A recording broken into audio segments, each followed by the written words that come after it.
Hello fellow crafters. My name is Kim Gillespie. I am Burley Kim 37 here on YouTube, and I am a new designer for MB Treasuristas.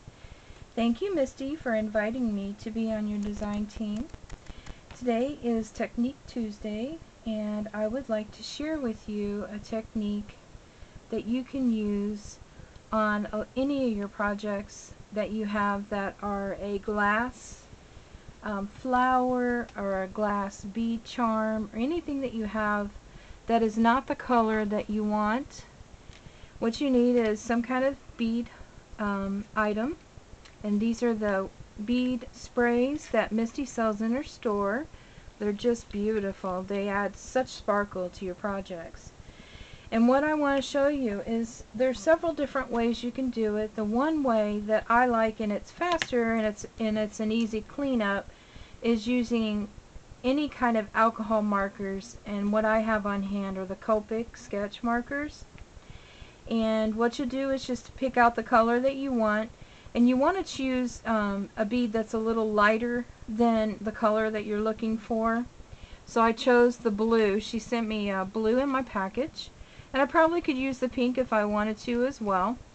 And I colored it with my E07 light mahogany marker. And that's how I got this color. Excuse my hands, I've been playing today.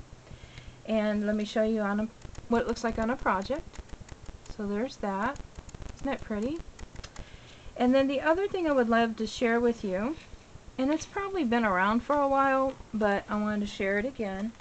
And that is the acrylic, Tim Holtz acrylic tags that he has, that he sells, I'm sorry. And I've had these for a while and I wanted to play with them. And I'm making some Halloween tags for a swap, and I thought it would be cute to add a couple charms to it. So what you're going to need is some kind of paper that has a small print.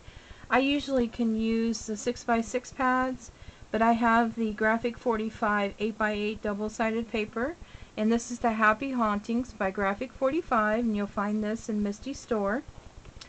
And you just go through and pick out, usually it'll have anything in a small print, like say this one here with the clock on it. That's a good one there. I think I'd like to try that one. And see the circle one? It fits on there perfect, and it says that Happy Halloween. So let me show you what you're going to need. You're going to need the acrylic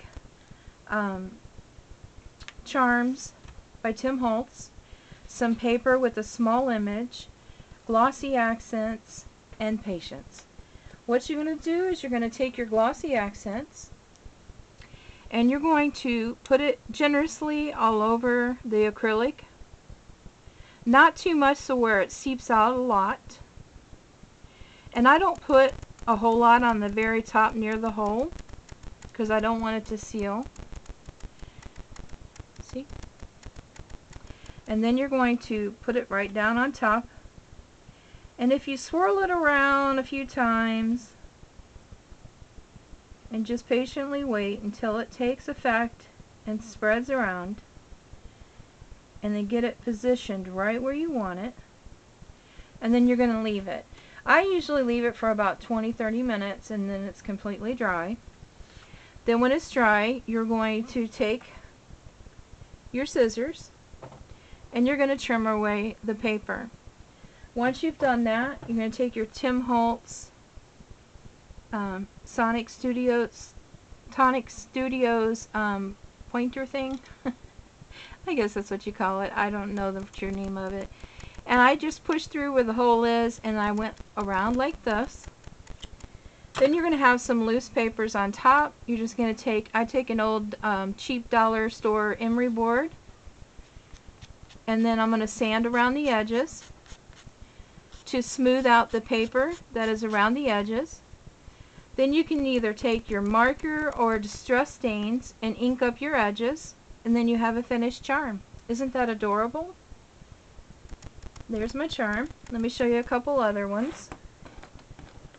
And this Halloween paper some of it in here can be used for like a fall look, like this one here. And look at the little girl coming out of the pumpkin. Isn't she adorable? So I hope I've shared a new technique, or a technique that you just haven't used in a while.